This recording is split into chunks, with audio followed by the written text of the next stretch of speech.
네, 마켓 이슈 하나하나 오늘 장호진 작가와 함께합니다. 어서 오세요. 네, 어서 오세요. 반갑습니다. 네. 오늘 제가 너무 궁금해서 좀 일찍 모셨어요. 아, 네, 그런가요? 네. 어제 반도체 좋다. 하지만 약간 기울기 측면에서 다른 것도 보자. 그리고 오늘 물론 어저께 실적이 나왔지만 그렇죠. 주가를 보면 또 약간 말씀하신 것처럼 아직 뭐 쉬어간다는 표현이 그렇지만 그래도 좀 고만고만해요. 네, 네. 너무 이제 궁금해서 오늘 실적 발표 간단하게 요약 좀 해주세요. 일단은 뭐 SK 삼성전자는 이미 실적이 나왔었던 거고요. SK하이닉스 같은 경우는 이제 실적이 나왔는데 영업이익이 가장 중요했죠. 영업이익이 19조 원을 나오면서 시장 예상치가 한 16조 원 정도 좀 넘는 거였는데 그걸 상회하는 실적이 나왔습니다. 그래서 어제 NXT에서는 바로 좀 반응을 하면서 올랐었는데 오늘도 장초 반응 강했었거든요. 근데 좀 밀리는 흐름이 나왔었고 이게 어느 정도는 실적이 좋다는 것들을 알고 있었기 때문에 선반영된 게 아닌가라는 생각이 듭니다. 근데 그렇다고 해서 지금 반도체가 안 좋은 거냐라고 보면 또 그렇지는 않은 것 같고요. 그다음에 삼성전자는 오늘 이제 조금 우려되는 발언을 하나 했어요. 뭐냐면 반도체가 너무 좋은데 네. 반도체가 너무 좋아서 세트 쪽에 영향이 있을 것 같다. 그러니까 휴대폰이라든가 이런 쪽에서 판매에 영향이 있을 것 같다. 그것은 가격이 비싸지든지 공급 못해서 공급이 줄든지 원가가 너무 올라가서. 네. 마진. 네, 원가가 너무 올라가니까 판가를 올려야 되니까 그렇게 되면 이제 세트 쪽에서 문제가 생길 것 같다라는 얘기들을 한 거죠. 그러면 야 이러면 반도체 쪽에서 영향이 좀 있는 거 아니야?라고 하는 우려가 불거졌는데 삼성전자는 그렇게 말했지만 SK하이닉스의 컨콜을 보면 또 조금 다르기는 해요. 그래요? 네, 뭐 반도체 수요 스킬이 되는 게 아니냐 이렇게 물어봤지만 SK하이닉스에서는 굉장히 자신 있게 얘기를 했습니다. 우리 수요 너무 좋은데 지금 그런 거 걱정할 때 아닌 것 같은데라고 얘기를 했었고 먼저 이제 얘기를 한번 해보면 네. 메모리 쪽에서 재고 확보용 선수요가 아니냐 이런 얘기들이 굉장히 많았어요. 2017년, 2018년을 경험했기 때문에 시장에서 여기에 대해서 우려를 많이 했는데 SK하이닉스에서 단언했습니다. 일시적 선행 수요는 아니다. 이거는 AI 기반의 구조적 성장이다. 그리고 만약에 재고 확보용 선수요라고 한다면 고객사의 재고로 쌓여야 되는데 지금 서버 고객사는 확보 즉시 장착하기에 바쁘다. 그러니까 지금 쇼티지가 확실하고 선수요 확보가 절대 아니다라고 강조를 했고요. 그다음에 HBM이나 AI 서버용 D램, ESSD 중심으로 선별적인 캐파를 증설하면서 이쪽으로 대응하겠다라고 얘기를 했죠. 근데 지금 보면 SK하이닉스는 세트 쪽은 아예 얘기도 하지 않고 있어요. 그쪽은 공급할 여력도 없다. 네, 소비자용을 아예 우리는 공급할 수도 없다라고 얘기를 하고 있는 거고 삼성전자는 랜드 쪽도 비중 높고 이러다 보니까 아무래도 세트 쪽에 대한 영향이 좀 있다라고 얘기를 하는 것 같습니다. 그러니까 종합적으로 우리가 AI 거품론부터 시작해서 가장 우려 섞였던 그 단어 가수요. 네, 아니다. 아니다. 그럼 오늘 또 넥스트 트레이드처럼 8, 9% 막 가야 되는 거 아니에요? 아 오늘이요? 네. 네. 일단 오늘은 근데 좀 급격하게 상승한 게 이미 있었기 때문에 살짝 쉬어갈 수는 있지만 그러면 길게 봤을 때도 반도체가 좀 쉴 거냐? 아니죠. 다시 올라갈 거라고 보고 있습니다. 반도체가 워낙 또 상황이 좋기 때문에 다시 올라갈 거라고 보고 있지만 아까 말씀드렸던 것처럼 좀 단기 많이 오르고 시장에서 관심이 지나치게 또 과도하면 쉬어갈 수도 있죠. 그러니까 우리가 과거에 이런 거에서 좀 벗어나야 되지 않나? 과거에는 많이 오르면 좀 쉬어가지. 하지만 미국장을 보면 많이 오르고 안 쉬고 많이 오르고 안 쉬고 많이 오르고 계속 추세를 형성하잖아요. 그렇죠. 우리도 이제 그렇게 바뀌어야 되는 거 아니에요? 그런데 이제 산업의 성격에서 좀 차이가 있습니다. 만약에 빅테크 같은 기업이라고 한다면 뭐 테슬라를 제외하고 테슬라, 엔비디아를 제외하고 일단 다른 기업들을 본다고 했을 때 기업의 성격이 지속적으로 매출이 쌓여가는 구조라고 볼 수 있거든요. 뭐 클라우드라든가 뭐 MSM, 오피스라든가 이런 기업들은 실적이 쌓여가는 구조인데 테슬라도 이제 한번 쌓이기 시작하면 이제 올라가죠. 근데 우리나라는 시클리컬에 좀 가까워요. 그러니까 언젠가는 꺾이지 않을까라는 두려움을 계속 갖게 됩니다. 그러니까 SK하이닉스나 삼성전자가 수요가 구조적으로 이렇게 쌓여가는 구조가 아니잖아요. 네. 그러니까 그게 부담인 거죠. 그러니까 PER을 다른 기업들 대비해서 많이 높게 못 주고 있는데 엔비디아도 어떻게 보면 삼성전자, SK하이닉스랑 비슷한 구조라고 볼 수 있죠. 그러니까 GPU 기반으로 가고 있는데 그럼 엔비디아는 왜 밸류를 더 주고 있냐라고 물어볼 수 있잖아요. 근데 엔비디아는 좀 더 확장을 빠르게 모색하고 있는 것 같아요. 그러니까 로봇이라든가 다른 쪽, 그다음에 소프트웨어 쪽으로도 그렇고 이런 확장을 빠르게 모색을 하면서 포트폴리오를 다분화하고 있기 때문에 그러면 엔비디아는 이게 설사 GPU 쪽에서 좀 꺾이다고 하더라도 다른 쪽에서 올라오기 시작할 거라고 볼 수 있는 건데 삼성전자, SK하이닉스는 그건 없죠. 그러니까 지금 AI에 대한 기대감도 있고 2017년과 분명히 다른 건 뭐냐면 AI에 대한 기대감은 HBM 일단 붙은 상태에서 D램과 낸드도 다 좋다. 근데 그때는 D램 일변도만 좋았었는데 이게 여러 가지 축이 동시에 좋다 보니까 지금은 이 우리나라 반도체도 쉽게 꺾이지는 않을 거다. 그것 때문에 지금 밸류가 올라오긴 했지만 그래도 넥스트 스텝으로 봤을 때 우리나라 반도체가 그다음 뭐가 있어라고 보면 일단은 반도체가 더 좋을 거고요. 반도체가 좀 더 캐파 증설할 거고요. 약간 이런 얘기밖에 없는 거죠. 근데 엔비디아가 로봇, 피지컬로 가고 또 이제 범용성으로 가면 거기에는 항상 밸류 체인이 뭡니까? 거기에 붙는 게 반도체잖아요. 맞아요. 그러니까 그러면 그게 시크리컬이 경기를 타지만 네, 또 가수여도 없다면서요. 맞습니다. 그러면- 그래서 지금 올라가고 있는 거죠. 그러니까 구조가 바뀌면서 그러니까 어쨌든 생각들은 바뀌어야 될 거잖아요. 예전과는 네. 다르다는 것들을 사람들이 인식하려면 지금은 일단은 예전과 똑같은 생각으로 매도하는 사람도 있을 거고 공매도 수도 있을 테지만 그걸 이겨내면서 올라간다고 하면 이거 진짜 바뀌었네라고 생각을 하겠죠. 그러니까 그게 조금씩 계속 레벨업하면서 올라가는 과정이라고 보고 있습니다. 네, 그리고 어제 코스닥이 좋다. 종목보다는 코스닥 지수를 봐라라고 말씀해 주셨는데 그렇죠. 오늘 코스닥 좋아요. 1.3% 상승하고 있어요. 이대로 어제 말씀하신 1,500포인트였나요? 1200. 천- 너무 높. 당황하셨어요. 네, 1300. 삼성사 아나운서 아직 1,300포인트였나요? 모르시는군요. 네. 나 그렇게 2,000불짜리 깜짝 놀랐는데. 네. 네, 1300, 1,300포인트까지 이대로 쭉 달려갈까요? 한 번에 달려가지는 않을 수도 있죠. 오늘도 잠깐 보면 이제 밀렸잖아요. 그러니까 이게 보면 부담이 분명히 있어요. 너무 빠르게 달렸기 때문에 지금 900 한 중후반대에서 단기간 20%가 네. 뛰어버렸으니까 여기에 대한 부담이 누구든지 있고 오늘도 재밌는 거 보면 그 수급이 기간 수급이 코스닥에서 1조 원 가까이 순매수가 아까 들어왔었거든요. 지금 보니까 1조 2천억 1조 3천억 가까이 되네요. 그런데도 불구하고 밀렸다는 거예요. 아까 1조 순매수였는데도 불구하고 밀렸어요. 그러니까 개인들이 흔들리는 거죠. 네, 흔들렸지만 이걸 다시 이겨내니까 또 급하게 올라가는. 그러니까 개인들이 약간 불안해하는 게 분명히 존재합니다. 아까 말씀하셨던 것처럼 야 이게 정말로 올라가고 레벨업 되는 게 맞아? 라는 거에 대한 불안감이 있지만 이게 정부 정책 기반으로 해서 계속 정말 괜찮다는 게 보여지고 이 바닥이 다져지기 시작한다면 좀 더 강하게 다시 한번 레벨업 될 거다라고 보고 있습니다. 그래서 1300 정도까지는 한 30% 정도, 그러니까 한 1000에서 봤을 때 30% 정도 올라가는 것들은 가능할 거다라고 여전히 보고 있어요. 근데 제가 갑자기 헷갈리네. 그 개인, 그러니까 수급 주체가 네, 개인이 ETF를 통해서 사면 네, 그거는 금투 기관입니까? 아니죠, 개인이죠. 그것도 개인이에요? 그렇죠. 음. 네, ETF를 매매했기 때문에. 그런데 네. 그러니까 이제 ETF를 처음 설정할 때 있잖아요. 처음 설정할 때가 되면 기관들이 그러니까 개인은 안 들어오고 대부분 기관들이 설정하죠. 은행이나 보험이나 이런 데서 설정을 하면 그때 ETF들이 어쨌든 이 종목들을 담아야 될 거잖아요. 네. 처음에 담고 그 ETF를 매매할 텐데 처음에 담는 과정에서 그 과정은 이제 기관 매수로 다 들어오게 되고 그다음에 ETF를 개인이 매수하거나 뭐 기관이 매수하거나 매도를 하게 되면 거기서 이제 개인이 매수하는 걸로 잡히게 되는 거죠. 처음에 ETF 설정액 자체는 기관으로 그렇죠. 결국 그것도 개인 돈이긴 하지만 그래서 잡히는 게 기관이다.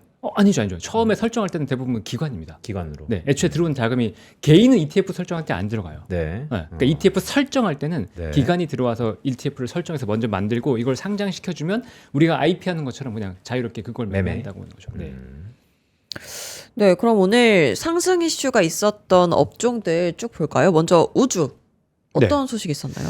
우주가 어제 긍정적인 소식이 하나 있었죠. 그러니까 어제 우리나라에서 한국판 스타링크를 시동하겠다라고 발표했습니다. 그러니까 스타링크라고 본다면, 그러니까 우리나라도 이제 위성이 보면 중궤도, 저궤도, 이제 고궤도, 그러니까 초고궤도 이렇게 나눌 수 있는데 이 스타링크는 저궤도 위성이에요. 저궤도 위성은 통신 쪽으로 많이 사용되는 위성이라고 보시면 되고 정지궤도 위성이라고 해서 이제 그 지구를 따라서 돌아가는 그 지구의 잦은 속도만큼 돌아가는 위성이라고 보면 되는데.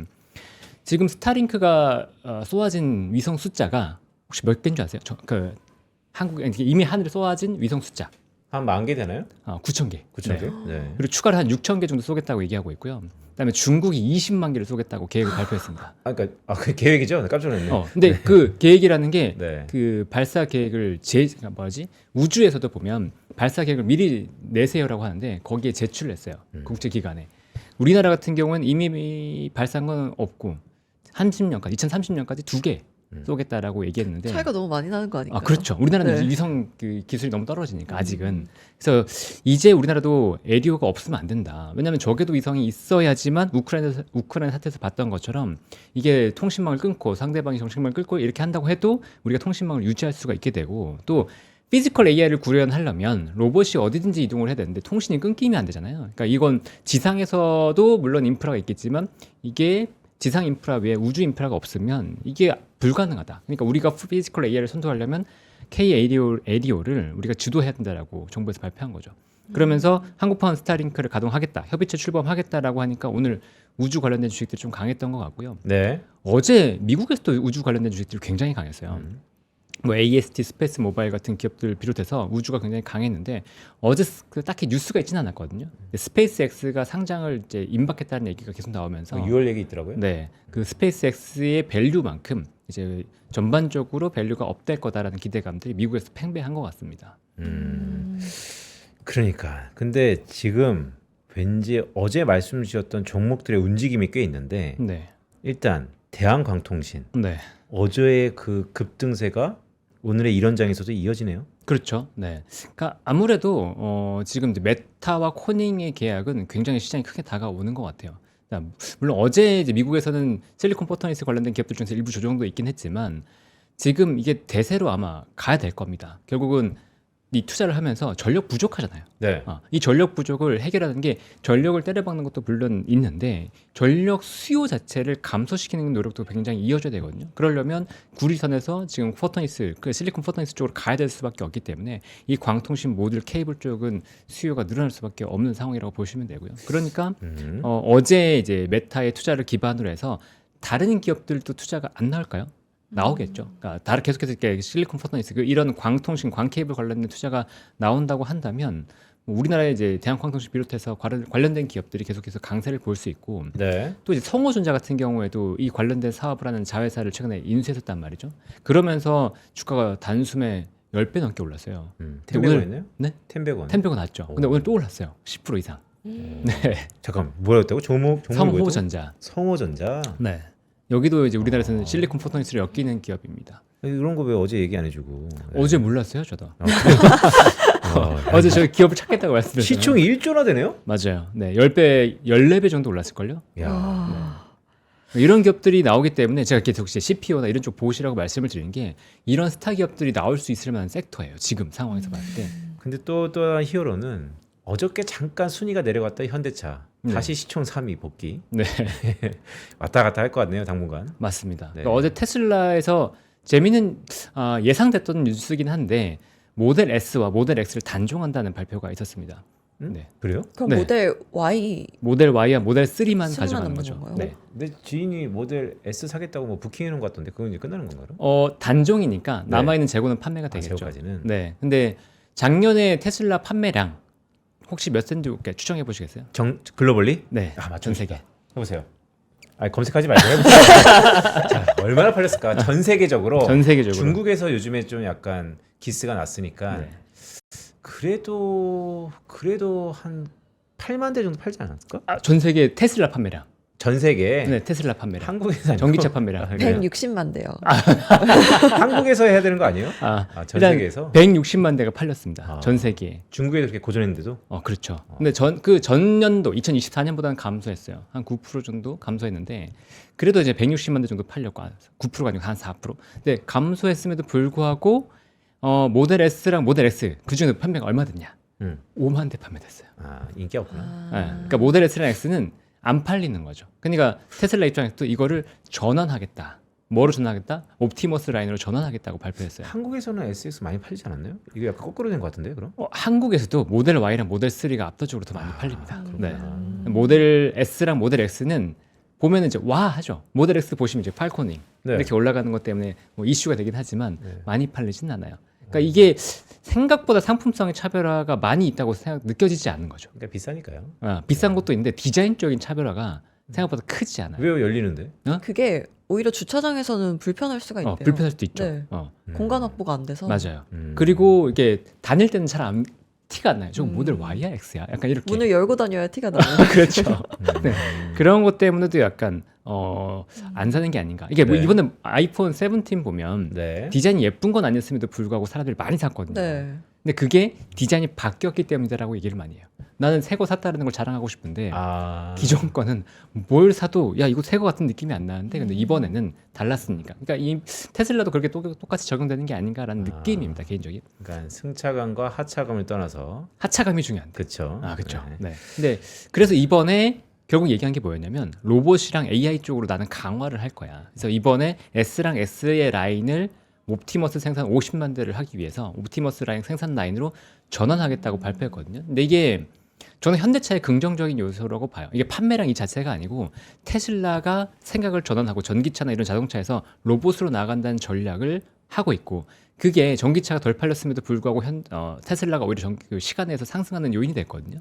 그렇게 보면 현대차의 밸류에 대해서 지금도 계속 논란이 있고 현대차가 이렇게 올라갔는데 추가적으로 올라가는 게 맞냐라는 논란이 있지만 저는 현대차의 밸류가 로봇에 맞춰질 수 있다라고 보고 있거든요. 그러니까 물론 테슬라만큼은 아니겠지만 버슨 다이내믹스의 어떤 가치를 기반으로 했을 때 또 저는 현대차나 기아차가 좀 더 발빠르게 삼성전자처럼 삼성전자가 갤럭시를 성공했던 것처럼 다른 업체의 어떤 OS를 가지고 와서 빠르게 로봇, 그 자율주행이라든가 로봇을 적용할 수 있는 업체로 보고 있어요. 그래서 그런 새로운 자기만의 브랜드로 뭔가 제품을 출시했을 때 현대차가 선두주자가 될 수 있다고 생각을 하거든요. 왜냐하면 빠르니까 적용이 글로벌 업체 중에서 우리나라만큼 빠른 데가 없어요. 새롭게 뭔가를 할 때. 물론 중국은 중국 내부를 하겠지만 중국 차에 대한 신뢰도를 제외하고 보면 중국 차는 신뢰도가 있기 때문에 안 산다고 보면 현대차가 로봇이나 이런 쪽으로 충분히 가능성이 있다고 보고 있거든요. 그러니까 장기적으로 봤을 땐 테슬라의 저런 전력 전환이 현대차에도 좀 도움이 될 거라고 보고 있습니다. 오늘 네. 코스닥 말씀을 하셔가지고 뭐 코스피도 양전했네요. 코스닥을 쭉 보다 보니까 신라젠 네. 오늘 완전 급등이네요. 신라젠이 급등락하는 것들은 그냥 신경 안 쓰는 게 맞지 않을까. 네. 일상 그냥 이러니까. 아, 그렇죠. 네. 뭐 물론 이슈 가지고 올라갈 수도 있고 내려갈 수도 있긴 한데 일단 신뢰도가 너무 꺾였기 때문에 이런 기업에 대해서는 너무 크게 관심을 두지 않아도 될 것 같습니다. 장원진 작가 네. 관심 갖지 말라 그러면 뭐 안 갖는 걸로. 네, 그리고 화장품이랑 미용기기 오늘 오르고 있나요? 네, 강세를 오. 보이고 있습니다. 아까 뭐 파마리스도 오르고 클래시스도 오르고 막 그랬었는데 어제 잠깐 얘기했었죠. 부산관광. 네. 네, 그러니까 그 어제 우리나라가 구체적인 기사를 보면 이제 아웨이 쪽에서 2027년에 있는 대규모 행사를 유치했다고 해요. 14,000명 정도 유입되는 행사를 유치했는데 그 행간이 중요합니다. 왜 2027년에 우리가 유치한 걸 가지고 긍정적으로 봐야 돼라고 한 게 아니고 원래 13년간 일본에서 주최했던 행사였어요. 근데 이거를 13년 만에 다시 우리나라로 가져왔습니다. 이게 무슨 영향이냐? 한일령의 영향이죠. 중일 관계가 안 좋아지면서 확실히 한국으로의 움직임이 한국으로 이전되는 움직임이 나타나고 있다. 그렇다고 한다면 한국의 인바운드는 분명히 개선이 될 거고요. 그리고 2025년, 2016년에 우리가 경험했던 게 뭐였냐면 중국의 요커가 들어오면서 네. 당시도 우리나라의 GDP나 이런 것들이 안 좋을 거다, 경제 안 좋을 거다라는 얘기들이 많았음에도 불구하고 실제 요커 기반으로 해서 우리나라 GDP 경쟁 성장률이 올라갔단 말이죠. 그 효과가 올해 나타날 거다. 올해 내년에 분명히 나타날 거다라고 생각을 하고 있어서 관광객 인바운드에 대한 건 계속 염두에 두고 가시는 게 좋을 것 같습니다. 이 SK 스퀘어 있잖아요. 그렇죠. 이거 뭐 하는 기업입니까? 지주사죠, 지주사. 지주사. 네, SK 하이닉스를 보유한 지주사. 그래서 이렇게 계속 오르는구나. 그렇죠. 네, SK 하이닉스가 없는 분들은 SK 스퀘어라도 빨리 사자.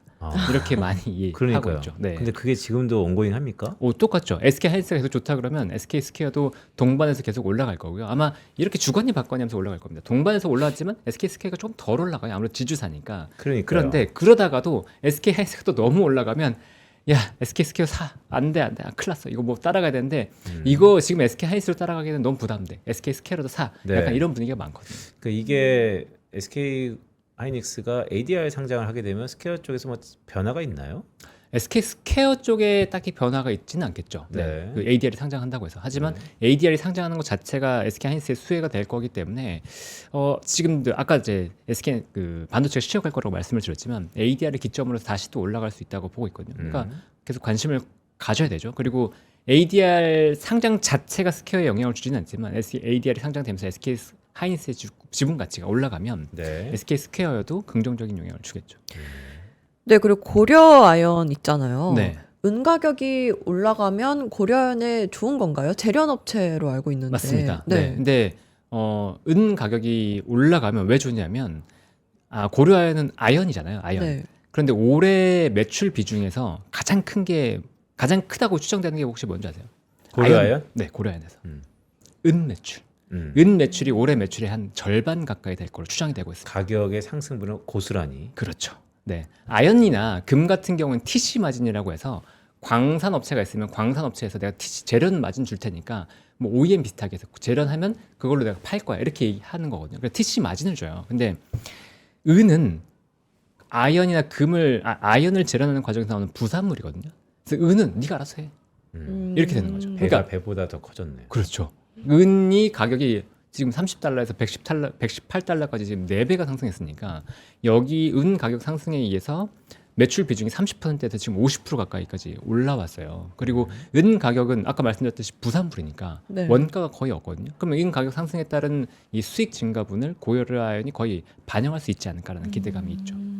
근데 그렇다고 하더라도 지금 증권사에서는 약간 좀 주저하고 있습니다. 어제 목표가 170만 원짜리 보고서가 나왔는데 오늘 주가가 190만 원이죠. 그러니까 그렇게 높였는데도 불구하고 불안하다. 아직은 좀 모르겠다라는 분위기들이 좀 있는 것 같습니다. 그거는 이제 결국 은 가격의 전망을 맞춰야 되니까. 아, 그렇죠. 네, 어떻게 맞추겠어요? 네, 금 어렵죠. 가격도 지금 계속 오르는데. 네. 네, 그리고 미국 원전주가 급등을 했잖아요. 우리 네. 원전주는 오늘 어때요? 우리 원전주도 오늘 강한데 원전주가 대부분 뭐 다 현대건설, 두산에너지 이런 기업들이 다 강하진 않았고 S&T에너지가 어제 실적이 나왔는데 오늘인가요? 오늘 실적이 나왔는데 어닝 서프라이즈가 나왔어요. 그러니까 S&T에너지 중심으로 해서 주가가 급등을 하고 있고요. 그다음에 S&T에너지와 좀 비슷한 비즈니스를 하고 있는 BHI가 S&T에너지랑 같이 좀 더 강세를 보이는 흐름이 나오고 있습니다. 뭐 시간이 또 이렇게 지났는데 보내드리기 전에 네. 히토류 얘기 좀 해주세요. 한때 히토류 뭐 쇼티지다 그래서 네. 또 그린란드 얘기만 있을 때만 해도 막 천정부지로 오르고 막 그랬는데 그렇죠. 요즘 좀 또 잠잠합니다. 잠잠한 것 같으세요? 네. 네. 그 오늘 세노텍 한번 쳐보시겠어요? 아 그냥 또 치자마자 또 그냥 올라가구나. 세노텍? 네. 왜 안 나오지? 와, 25% 네. 상승했네요. 최근 차트를 보면 거의 2배 이상 올랐습니다. 그러니까 이게 와. 히토류가 생각하는 것처럼 뭐 단순히 테마를 넘어섰어요. 이제는 밸류 체인이 바뀌고 있습니다. 그러니까 미국에서 그 중국에 의존했던 것들을 지금 전환시키고 있고 그 과정에서 우리나라 기업들이 히토류를 자석이라든가 이런 걸 생산하는 기업들이 실제로 미국 기업과 연계되는 것들이 생기고 있어요. 그래서 노바텍이라든가 뭐 세노텍이라든가 이런 것들이 지금 일단 그 구조가 변환되고 있다라고 얘기하고 있고 그 외에도 제가 모르는 기업들 중에서도 아마 히토류 관련해서 다른 미국과 밸류체인 변화로서 얘기되는 기업들이 분명히 존재할 거거든요. 그런 기업들은 실적이 개선이 나타나면서 주가가 지금 이런 식으로 올라갈 가능성이 높습니다. 히토류 관련 ETF 없어요? 히토류 ETF는 너무 작죠, 만들기에는. 그래도 이런 종목이 더 작을 것 같은데? 그렇지만 이런 종목을 담기에 네. 히토류 ETF를 굳이 만들 필요가 없다고 보일 것 그래서 같습니다. 위성 전략으로 히토류를 잠깐 좀 담아서 하는 거야. 왜냐면 이렇게 개별 종목 하기가 너무 힘드니까. 그렇죠. 네. 근데 그 ETF는 변동성이 너무 커가지고 네. 운용사에서도 부담이 될 것 같아요. 굳이. 네, 굳이. 네. 알겠습니다. 자, 저희 장우진 작가가 오늘은 좀 시황이 중요해서 제가 좀 미리 모셨는데 저희 다음 주부터 네. 8시 40분에 그렇죠. 더블 밸류업에 또 넥스트레이드뿐만 아니고 우리 프리장의 시황을 적시적소에 그때 막 파닥파닥 움직이는 종목도만 해주시는 거죠? 그렇게 해야죠. 자, 알겠습니다. 장우진 작가와 함께했습니다. 고맙습니다. 네, 감사합니다. 자, 우리 장이 어떻습니까? 좀 브리핑. 우리 좀. 장 네. 지금 코스피 다시 양전해서 네. 0.2% 상승하고 있고요. 코스닥은 여전히 좋습니다. 1.85% 상승하고 있습니다. 우리 생각해 보니까 5,000p 시대 지난주였나? 5,000p 되면 치맥 한번 할까 이런 얘기 했었잖아. 맞아요. 그런 얘기 나왔었어요. 근데 왜 쏙 들어갔지? 내가 바빴나? 네. 그런 거. 우리 뭐 개편하면 날 잡아서 한번 합시다. 개편하고 이제 날 따뜻해지잖아요. 네. 그럼 딱 맞춰서 치맥하면 좋을 것 같습니다. 그러니까 또 네. 공교롭게 다음 주에 또 입춘이니까. 자, 다사다난했던 오정의 빅 이벤트를 소화하면서 우리 장이 그래도 지금 이 순간 양시장 다 상승하고 있다는 말씀 드리면서 오후에도 여러분들의 성공적인 투자 여정을 기원드립니다. 네, 밥보다 투자 하나는 내일 다시 돌아오겠습니다. 고맙습니다. 고맙습니다.